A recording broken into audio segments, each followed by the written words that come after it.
When we selected Governance by Design as the 2014 BLF theme, we were motivated by an increased level of intentionality in boardrooms across the country and a growing openness of leaders willing to explore performance, effectiveness, and impact in new ways. In this closing session, you're getting a first glimpse of data from BoardSource's 2014 sector survey, Leading with Intent, and that's what you see on your tables. And looking at the report card, which scores boards at a B-, we want you to consider the question that we've asked: is this good enough?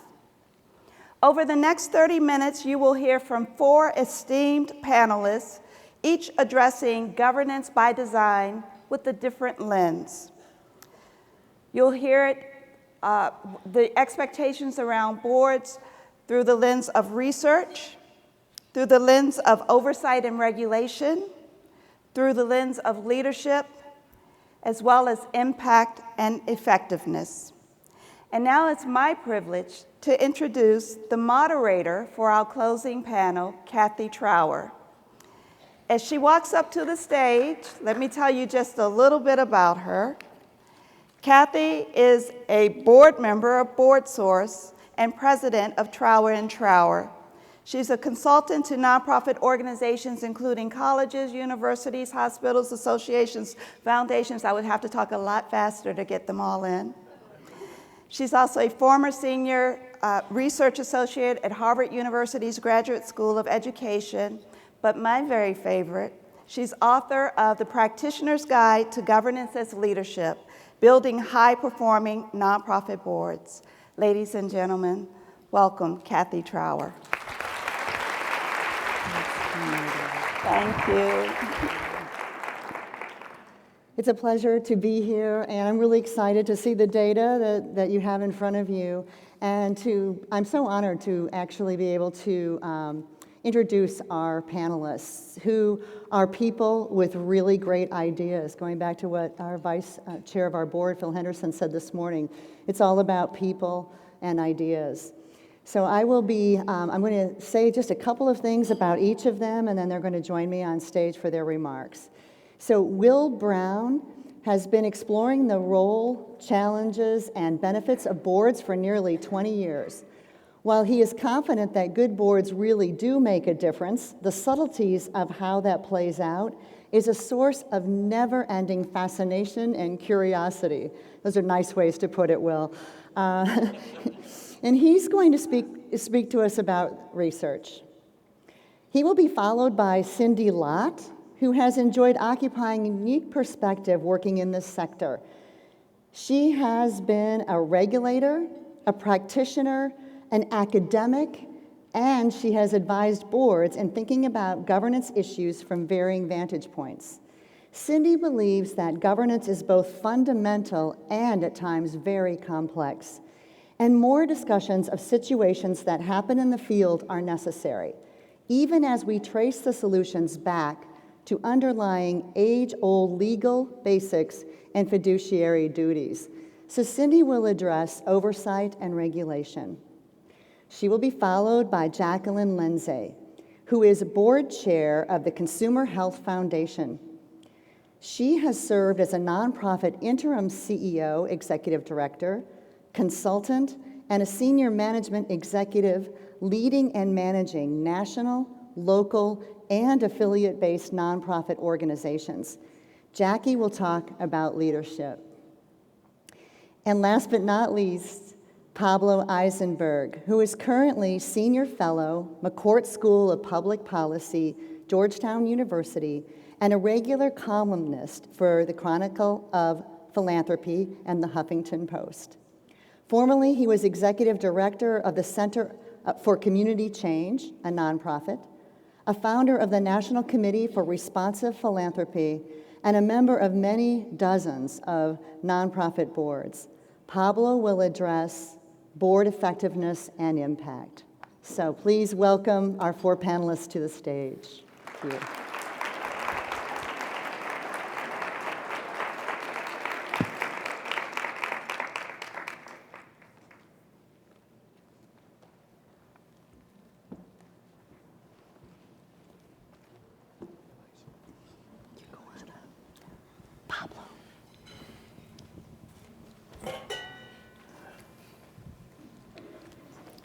Good afternoon. It's a pleasure to be able to start and to be a part of this esteemed panel.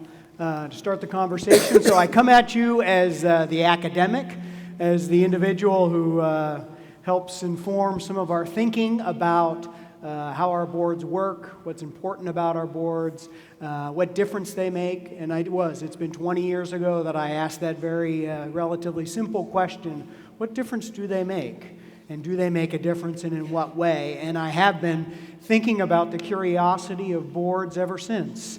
And how is it that we can frame them and structure them so that they can really make a difference and be the vital impact that our organizations need, right? Because I try to balance the academics or the sort of basic research activities that I do with our theories and our models, with the reality that I see as I'm on boards or as I'm working with organizations about really good people wanting to try and be able to make a difference in these organizations. So as we look at our report card, we can see that people do believe in the organizations that they're a part of, right? So this is sort of one of the fundamental pieces of where we start. We've got good people that really believe in what we're trying to do. So the research does say boards make a difference. We still don't fully understand how to be able to do it. So as we hear these wonderful stories, as we hear the multiple workshops that we've been in, those are all attempts to try and be able to untangle the complexities of what it means to have a group of individuals sitting around in a room, sitting together to try and understand the complexities of the work that this organization is trying to carry out. And there's no simple answer. The researcher doesn't have the answer for you on what that means or what that will look like for you. We have some ideas about things that are really important, and you've heard so many of them already today. And one of them does start with the mission. So that was an early on question that we asked. Does it matter that people are connected to what's important? And absolutely it does, because it comes from the heart, and people are going to be committed to that purpose and because of that objective. But we also know that that doesn't do it. Right? So we've got good people sitting around the table, and yet one of the things that most executive directors will lament about is that their board should do more, could do more, or they want more from their board in one way or another. We hear it fairly consistently. And I think what that gets at is at some of the lower scores on our little report card. And if I were to sort of draw attention to all of this wonderful assessment data that's being done, the index that puts out some information for us, I would flip to the inside page there, number 4, where it talks about board culture, right in the middle. Right? So there's some really interesting things that it talks about. 36% of their CEOs feels that their board members are prepared at meetings. So it's a relatively fundamental challenge. And I know all of you are here not as those folks. But what does that mean, and how do we help people become more prepared for what's going on? Some of it's framing. Some of it people want to, so we see the first question was people basically want to be there, they believe in what's going on, and yet just a third of them are coming in really ready to be able to participate and connect. So some of my work has been thinking about, we really want board members to be engaged. What does that mean to have an engaged board member? Well, there's actually quite a bit to it, and some of it comes down to helping people frame and understand what is it that I'm supposed to be doing. Right? So how can I, as an individual, contribute to what's going on? And we've all struggled with it in being on boards ourselves. Right? Each of us have struggled in situations where we struggle with that, where we show up unprepared.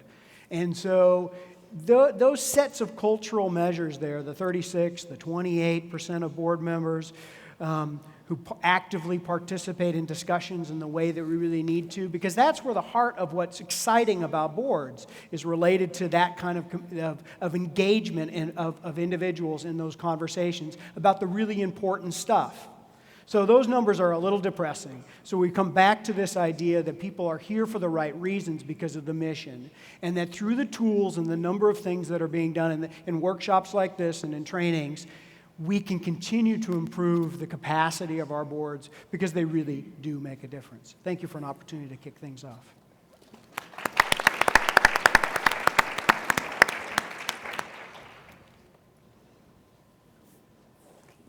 Well, I want to thank everybody for having someone that works with the regulating community come here. I often joke that when I'm asked to speak, it means that nobody took a poll on the topics they wanted to hear about. So I want to thank Ann, and I want to thank Bernetta, and I definitely want to thank Cathy for that too. So I really welcome the opportunity to speak to all of you at BoardSource. I've had the great pleasure of starting to do some work with Ann this year, and I think it's just imperative. And it really is going to be kind of my cry and my plea to all of you, is that I think it's really, really important at this particular juncture for all folks who are worried about governance and good governance in the field to be talking and working with their regulators. Not something people tend to think about, but I want to challenge you all today on that front. So I think that we are at a particular juncture right now that if you are ignoring regulation in this field, you are ignoring at your peril. There is a tremendous amount of heightened scrutiny going on in this sector right now. Certainly we see in the newspapers a lot about the federal oversight in this sector and a lot of change and scrutiny that's going on there. But it's also the case that the state regulators with whom I've worked and who've generally been under the radar for many, many years, and I know Pablo's written about that for decades now, they are in their own space coming into their own as well and becoming much more visible and actually getting out and about much, much more. We have a lot of change going on in this sector right now, and I would suggest to you that it is very possible that we're in one of those regulatory moments of what we call regulatory lag, where the good work that you all are doing and all of the innovation and all of the different types of work and service models and vehicles that you all work so hard to create and to craft may in fact be outpacing the law and the regulations that we have right now. And to the extent that you feel that you have barriers in your work due to law or regulation, I really urge you to find working relationships at the state and federal level that you think that you can handle and that you can take on either as a group or within your own local or state community.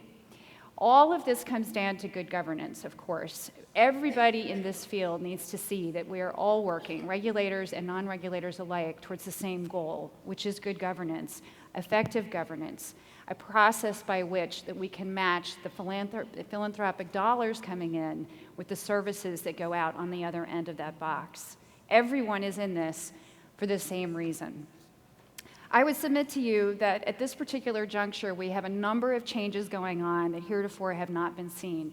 I mean, regulation and oversight in this field has been going on for 500 years, right? But what has changed are a few notable events that are causing change quickly. And I would urge that you take your expertise and begin to inform those who are going to be making policy going forward in this area so that it matches what you are doing out in the field. First off, I think we have a lot of changing forms of philanthropy right now. People are looking very innovatively at how to give away wealth that is occasionally now literally made overnight. And there are new forms and vehicles for actually giving. And all of you may be seeing that and seeking those types of funds. Those are not necessarily matched by regulations that go along with them. Public, private, and government partnerships, all sorts of partnerships going on, new forms of delivery in this field. Technology, of course, has been the sea change, and that is one of the biggest and murkiest areas in government regulation and law right now. And all of you who are real innovators need to be thinking about that and sharing that expertise again with your policymakers. I recently said at another speaking engagement, never assume that your policymakers know anything about technology nor anything about your field. It's that simple. It's on you. Much as I work with regulators and try to get them to go out and learn also, it's also incumbent upon you to share what you know and what's going on. And just like you with all of your boards, you look for, and I see represented here on this panel, leadership and research and effectiveness. Government is supposed to be accountable to you too. So you need to tell them if they're not leading in the way that you need in this field. if it's not effective, in fact. And I know that right now I'm working with Urban Institute to undertake some of the first research in this area for the very same reasons, to find out what goes on in the regulatory space in this field. It's important. Boards are the heart of the system. You are the place that gets to reach out at the granular level and make sure that all of these good messages are spread widely and well. So I would urge you to think about this as an ecosystem, a regulatory ecosystem, and everybody has their place. Regulators have their place, but there are very, very scarce resources there also, and enforcement community, and all of the boards, and all of the volunteers, and all of the directors and the staff. All of us have served on boards, and some of us in other capacities as well. Everybody has their place in this ecosystem. And I would urge you all to think about this as maybe a vertical integration model. Talk to the people and other parts of this ecosystem. It can't be anymore that everybody has their own little territory or space. I really urge you all to think collaboratively, not just within the certain aspect of your sector, but in thinking about all of the alliances and all of the partnerships for people that have the same goal here of a good level playing field that will allow all those great ideas and the 1,000 flowers of ideas to bloom. I'm happy to take questions afterwards. I welcome your participation and any questions or comments about how you might be able to work with regulators and enforcement community in your own sphere, but I urge you to do so, and thank you for all of your good work.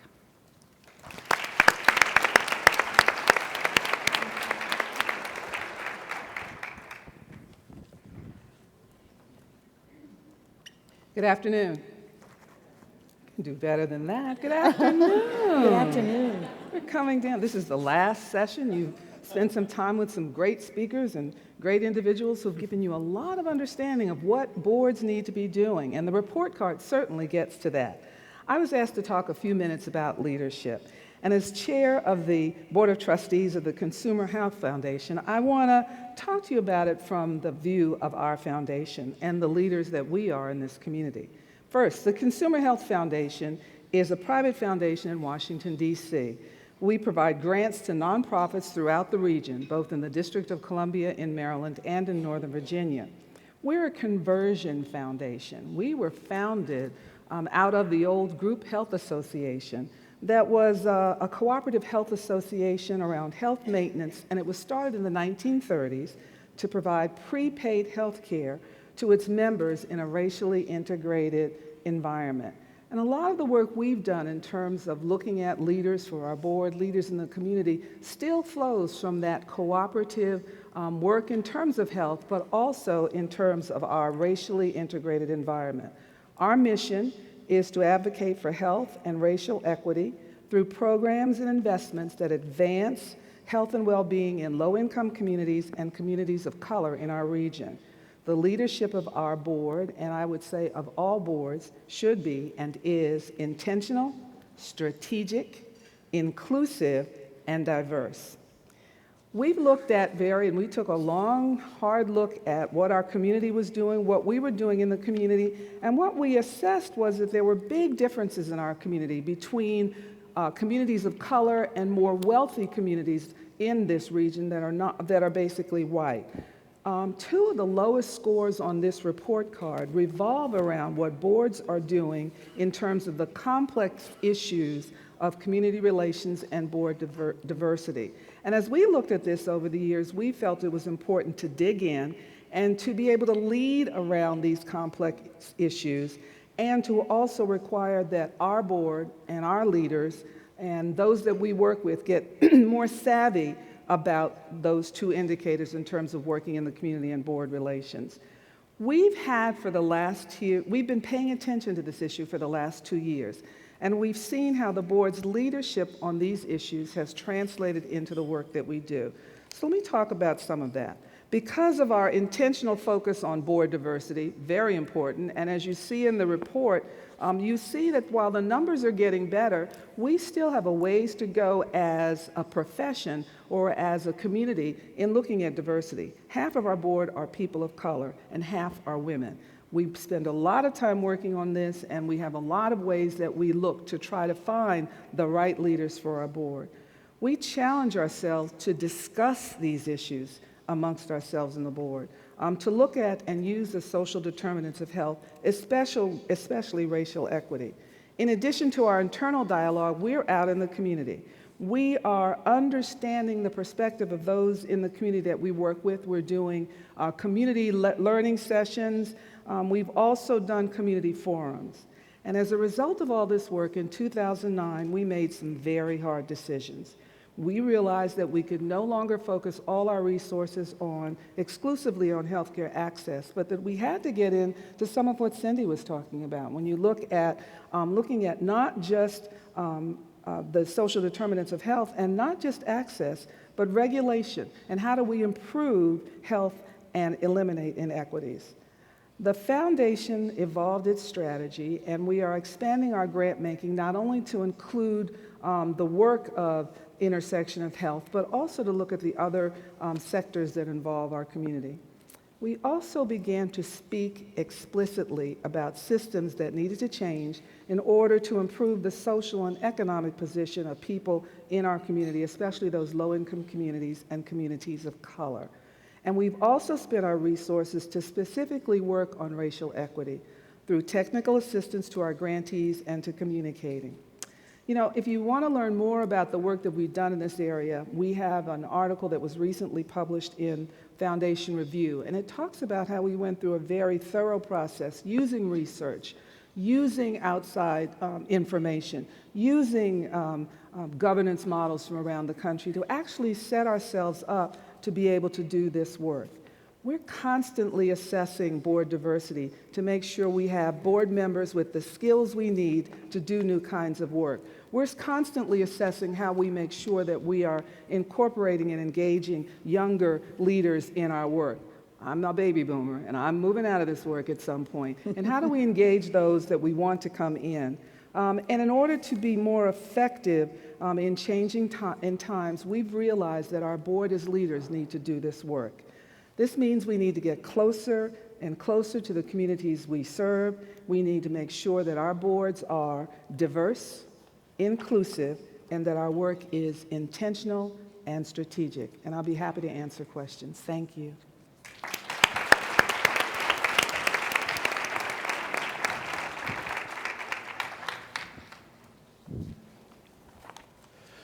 Good afternoon, ladies and gentlemen, and Cathy, thank you for your charitable introduction.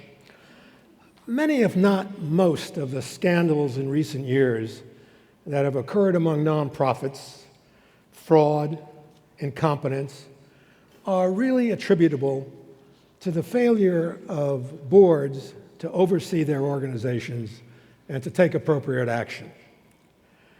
You've heard the stories of the Tides Foundation and the Vanguard Foundation in California, the recent Minneapolis Community Action Agency debacle. You've heard about the Nature Conservancy, the presidential scandal at American University, and so on. And as someone who writes a lot about nonprofits and foundations, I can attest that the incidence is not just a few rotten apples in the barrel.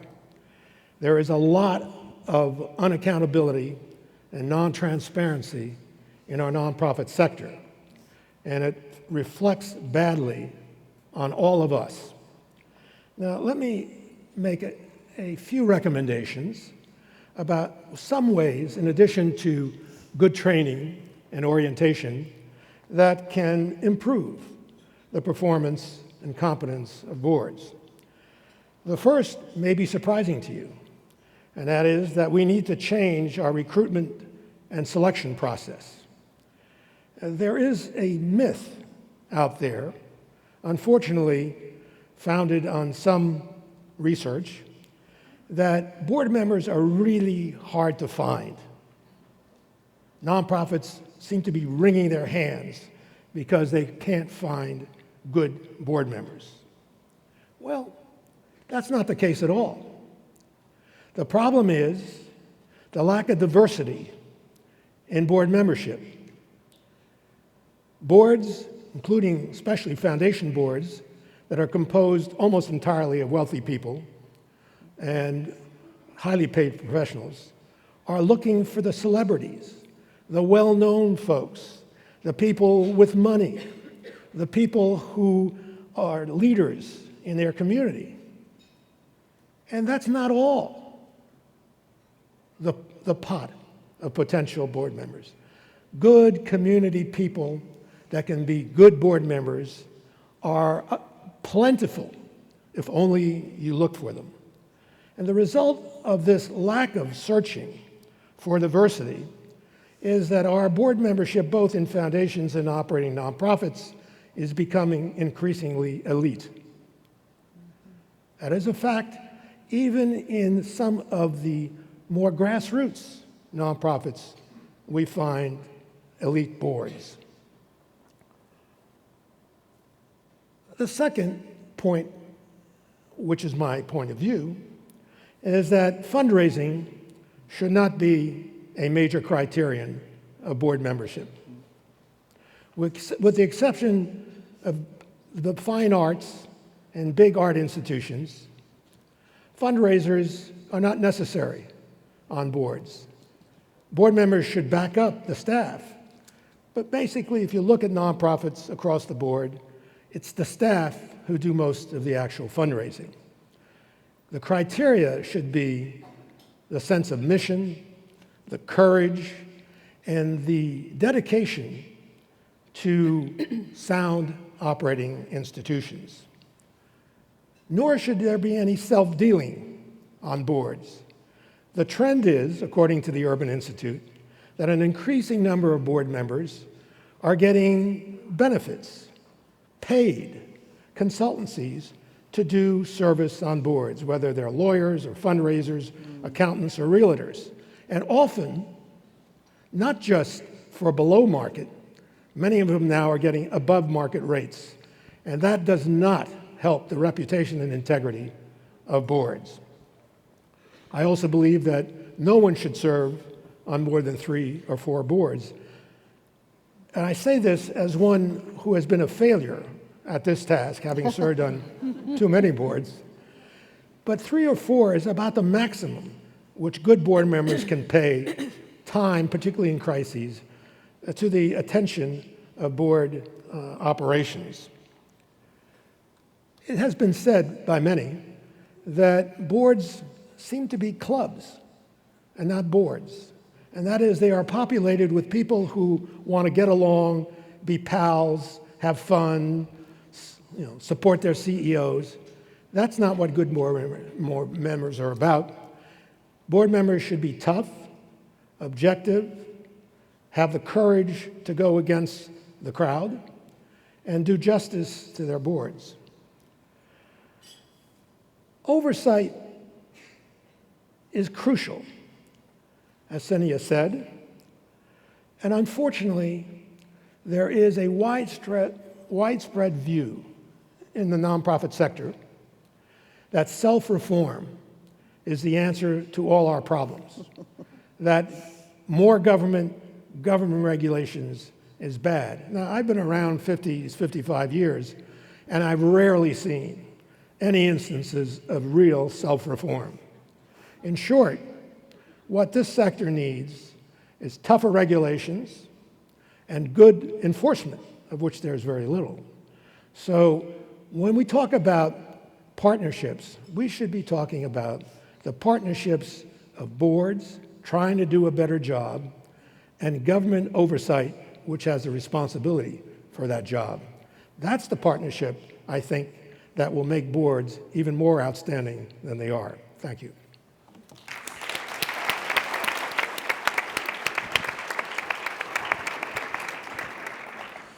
So I'm going to ask one question of each panelist and then open it up to the audience for your questions of our panelists. And I'm going to go in the order in which they remarked. So, Will, my question for you is, do you think that, I actually have two questions for you.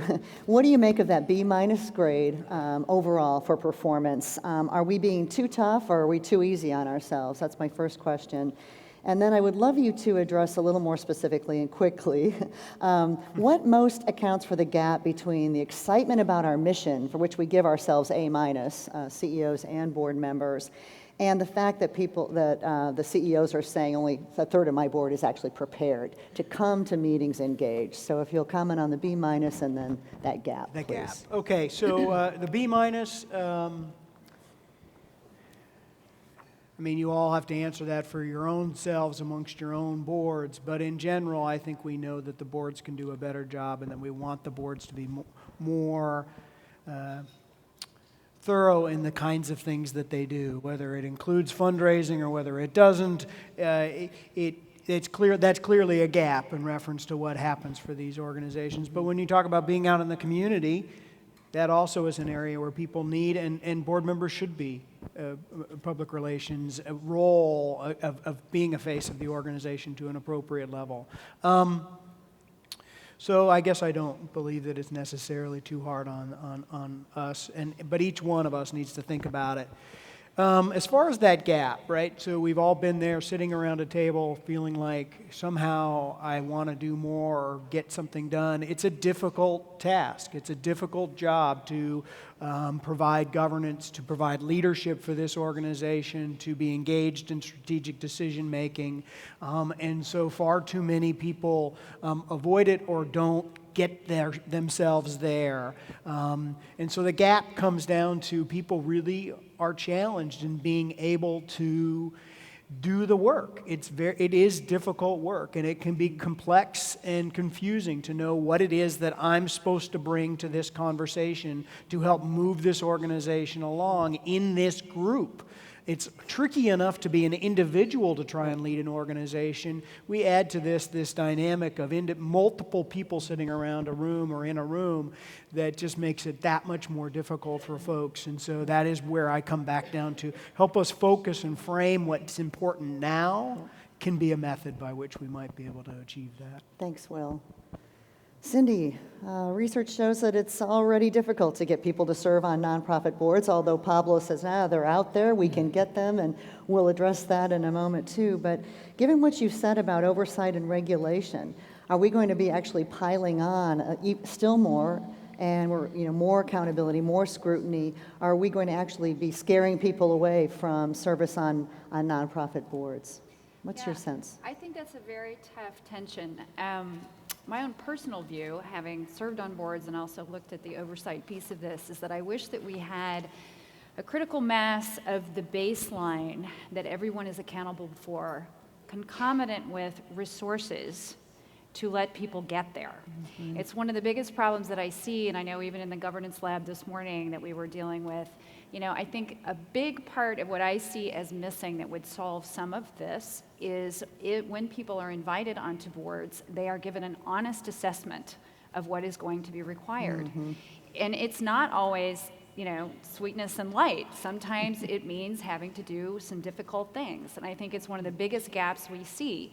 But with that elevated responsibility should also come elevated resources to help people understand what they are, in fact, supposed to be doing. And I see a lot of boards that are very happy to invite people on, and it's almost like trying to convince them to come on. So they slow walk everything, and they tell them it won't be as big of a lift. And yet, a month after they're on the board, we're all saying, how do we get them to do more?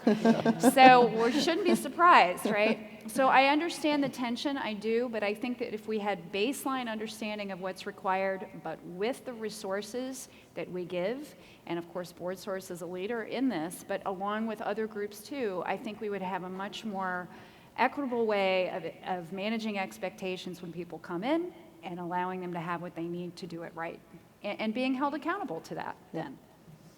Fantastic, thank you. So Jackie, you talked about leadership, intentionality, and strategy, inclusive and diversity, some wonderful things, being closer to our communities. What would you say, if it boiled down to just a couple of things, or even one thing, what is essential for leaders to lead during these times of increased scrutiny of the nonprofit sector and the corresponding demand for accountability? What's absolutely essential? That's a really good question.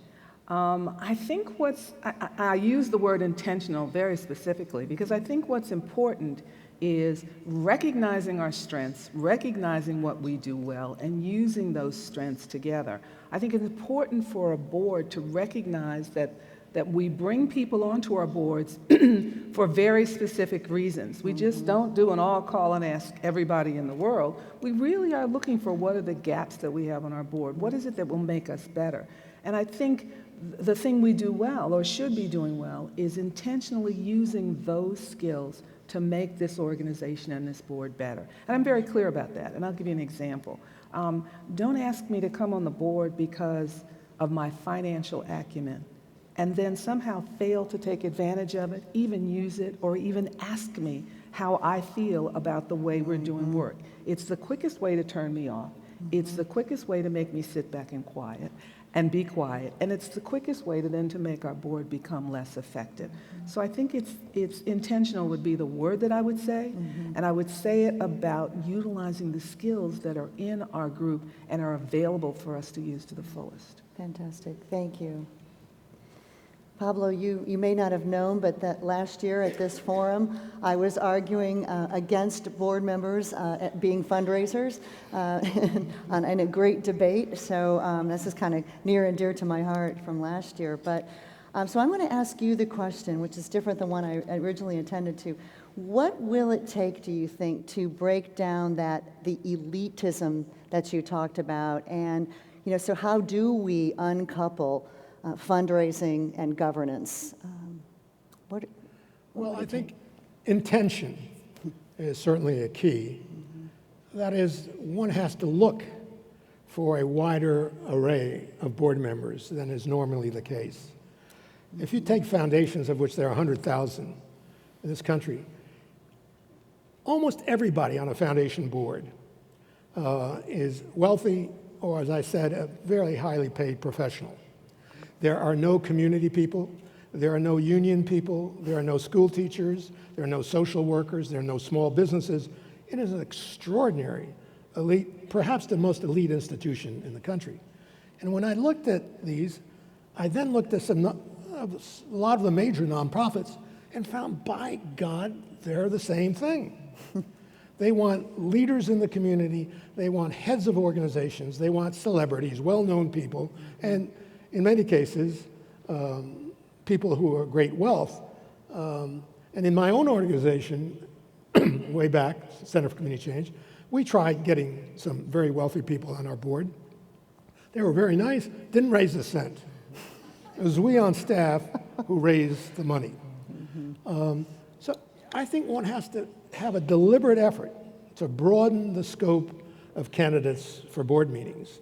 And pride, the willingness to take time, the belief in our mission, whether it's a grassroots organization, an arts group, or a civil rights organization, and courage. I think the most crucial quality that's totally lacking in the nonprofit sector, not to mention politicians, is the lack of courage. We need board members who are willing to go against their buddies who might be the CEO and say, hey, you've got to do the right thing. And we at the academic level debate with our students and ask them, how do we socialize courage? And we haven't been able to find an answer, and I don't know what the answer is. But clearly, that's a quality that our whole society needs more, I think, than anything else. Great question. Thank you. How do we socialize courage? Great question. Well, with that, I would love to open it up to the audience to see what questions you have for any of the panelists. Have we got any questions out there?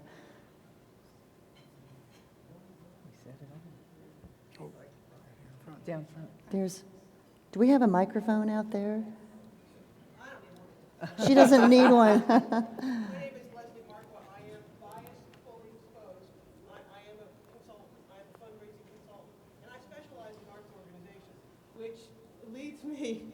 Mr. Eisenberg, to ask you why in your remarks you exempted arts organizations, fine arts organizations, I believe you said, were the ones where it was okay to have the board members be fundraisers. I don't understand why social service organizations and hospitals and civil rights group and urban planning organizations, et cetera, should be denied that kind of expertise. So I'm curious as to what your thinking is as to why the arts organizations are exempted. Well, I should be clear. I'm not exempting them.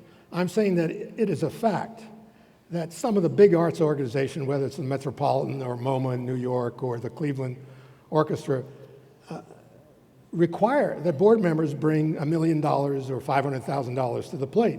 That's the way they seem to do business in their social circles.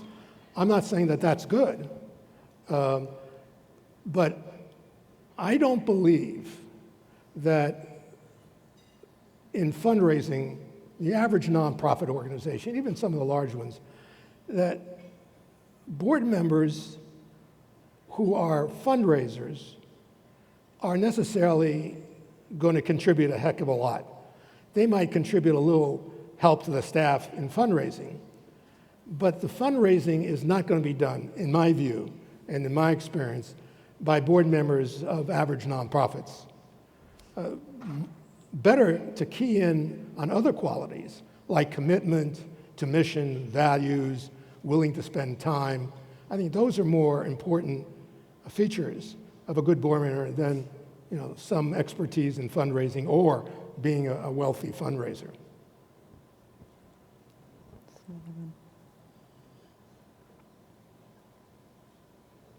Hi, I'm Amanda Brown with Independent Sector, and I'm curious about how you see some of the changes in the world, let alone the changes in the nonprofit sector, like increases in the advent of technology, some of the blurring of the lines between the sectors, for-profit, nonprofit. How do you see some of those changes affecting the work of the board? Cindy, do you want to start? Well, thanks for that question, Amanda. I think it's actually crucial to the role of the board, and it goes back to, we're trying to, on the one hand, democratize boards, small d, democratize that, we get lots and lots of different people who obviously come from all walks. At the same time, and I'll give you an example, Pablo and I spoke about this briefly today, one of the biggest changes to me is the requirement that board members truly understand the financial landscape. It's well beyond what it ever was before. The investment requirements and understanding some of that, very sophisticated at times. And I think that's going to be a real challenge. I think globalization is another massive way that a lot of both fundraising and thinking about compliance issues, I think that is a very sophisticated landscape now as well that has changed somewhat over time. And so I think that is going to be and continue to be a tension on boards as you think about being intentional in picking your board members. We have, both at the regulatory level, but also just in general, good governance, understanding the basics of governance, of fiduciary duty, of the duty of care. Those kinds of things require a level of attention now in some ways that I think is, maybe it shouldn't be new, but I do in fact think it is new. And I wish you well, all of you, in finding the boards that can fit all of that bill. Did you want to speak at all that too, Jackie? Well, I think that it gets into the whole notion of looking at how things have changed and what we need to do to be more inclusive and to bring people onto our boards who can fit some of these bills. I looked around this room and I can tell that they're not, and correct me if I'm wrong, but my assumption is there are not a lot of millennials in this room. And the reason everybody's head is up looking at us, nobody's doing this. We've got to be more intentional about how, serious, we have to be more intentional about how social media, how technology is invading our community and our world, and how do we bring some of that expertise to the table. And I work with millennials every day, I run a small association, and it's a challenge all the time for me to try to look at how to bring that energy to the table. When it comes to regulatory affairs and financials, as I said, our board, we're very intentional about how we look at things, and we are very clear about where we need skills. And this year we had to do just that. We needed to go out and find the right person on our board who could help us to bridge what we lacked from a financial acumen perspective in a very specific area around investment and investment management. But we knew we had to do it, and we're very clear that that's where we're going and that's what we want. So everyone on the board doesn't have to have that skill, but somebody on the board has to have it, and the board has to take advantage of that person. Pablo. Well, you bring up the question of young people. I think nonprofits have to do a much better job of bringing young people, that is under 30, onto their boards. Not only because they contribute something and have a perspective that other older board members, and particularly as old as I am, don't have, but these are the future leaders.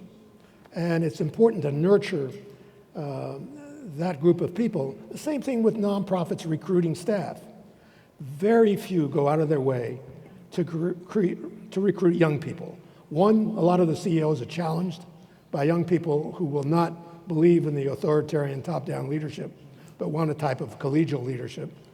And that is hurting because so many nonprofits are not building future leadership from within. And there's an increasing tendency for boards to look for the outside star, for the person who will be the big glamorous figure to run the nonprofit. And in many cases, that's a dismal failure. You need to build that leadership within nonprofit organizations. We actually talked about this in some of the sessions yesterday. This came up around generational shifts and needing to diversify this in this way. I mean, average age on boards, I don't know what it is by the new data yet, but a lot of the boards I work, the average age is, like 60 or 65. So somebody under 30 is like amazing. And how do we then, because one of the things that we talked about was that you've got yet another gulf sometimes on your board. So you've got perhaps the older, white, male, wealthy, powerful, whatever that is, but the old guard, and then you've got the new young Turks, and are we creating yet another, problem from a culture and a group dynamic? So it adds to the challenge. We want those diverse views, we need them, and yet let's face it, it does add to the challenge, right? I think we would all agree. I would just add one more piece to that, and this came up in the design lab this morning about one of the big challenges now is making sure that individual board members feel an obligation to the entire. Studies show that millennials and even younger now, I don't know what the next one's going to be called, but that they very much are attached to mission as opposed to organization. Well, that creates a problem, right? Because the notion of a board is that you have a discrete number of people who have an obligation, and I won't even remind people, a legal obligation if nothing else, but you have all sorts of obligations. Well, when we know that crowdsourcing, which the entire intent there is to amortize, right, is not to concentrate power, but to amortize it. Well, there's your tension, because you've got people saying, we think it's a better model. It is literally holistically a different model than the notion that somebody's got to be the adult in charge at the end of the day, right? And that is, I think, something that it may be an interesting thing for all of you who are not already thinking about it that way, but what might be some of the new models that can integrate the new way of thinking that a lot of younger people do in the sense of crowd everything-ing, right? Versus the very notion of a board and what benefits come from that too. Okay. Are there any other questions out there? We have about a minute and a half.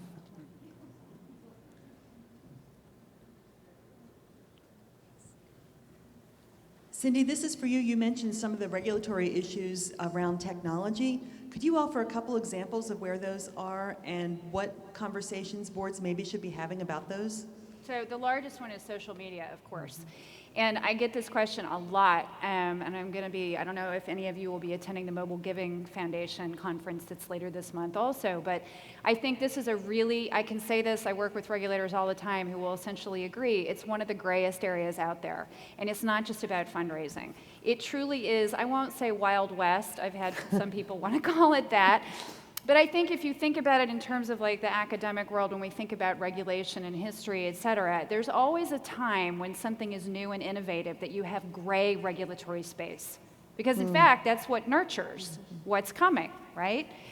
But at some point, when an industry grows up, it has to be regulated. And that helps everybody in the industry at the end of the day, right? But that's a trajectory. And we are right now in an area where we're not entirely sure where technology, which has allowed an abundance of connectivity,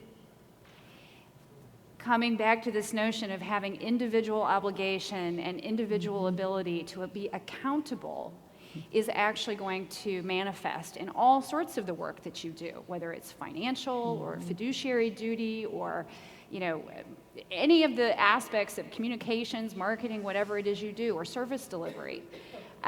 So technology, I think that's the biggest thing, and it does bleed over into the notion about globalization. I mean, what used to be very, very discreet, we talked about local community charities all the time, or nonprofits, now have a reach well beyond. And the text to giving is another great example. People, you know, it's exploded, and it has abolished jurisdictional limitations for those of us that think about it in a legal way, but it's abolished other boundaries for all of you too. And all of that really remains, in my opinion, remains to be seen how it's going to sort itself out. But I also think that that is a natural growth pattern for most new and innovative industries. Thank you. Please join me in thanking Cindy, Jackie, Pablo, and Will.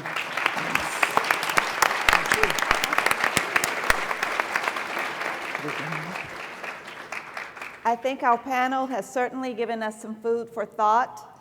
We started the conference with the theme, Governance by Design, and I know yesterday our CEO, Ann Wallestad, stood here and said, or asked the question, how healthy do you want to be? We've given you a vision of what good governance looks like with our Prudential Leadership Awards, and we've also heard a number of challenges that we're grappling with throughout or across the sector. So I pose to you, how healthy do you want to be? Is B- good enough? I think we can do better. Ann?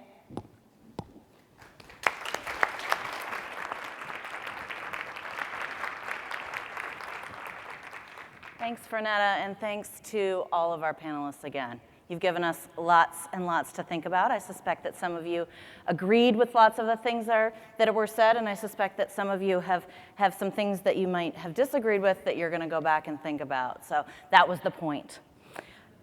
What an incredible 2 days it has been. We have been encouraged to think deeply about the work of our organizations and to translate that good thinking into fearless and action-oriented leadership. We have seen the potential for positive change, and we've been given practical guidance and tools to help us get there. We have been given the opportunity, and I would argue the responsibility, to govern by design. The challenge now to each of us is to harness that momentum and energy that the past 2 days have created and to channel that into real action and impact for our organizations. To honor the commitments that we've made to ourselves, to each other, and to our missions. They say that it takes at least 21 days to create a new habit. I'm not sure what that means for new board habits, but I'm pretty sure that it does not include stowing all of your ideas and commitments to actions away with your luggage. So whether you're a list keeper, a scheduler, or a declaration maker, find a way to ensure that your good ideas for action and intentionality don't get lost in the hubbub of daily life. Find a way that they become a part of your board's daily life. Before closing, I want to take just a few moments to thank the individuals who made this conference possible. First, to all of our plenary and session speakers, thank you for inspiring us, for challenging us, and helping us chart a path towards stronger and more effective board leadership. To our Stand for Your Mission campaign partners, the Alliance for Justice, the Campion Foundation, the Forum of Regional Association of Grantmakers, the Knight Foundation, and the National Council of Nonprofits.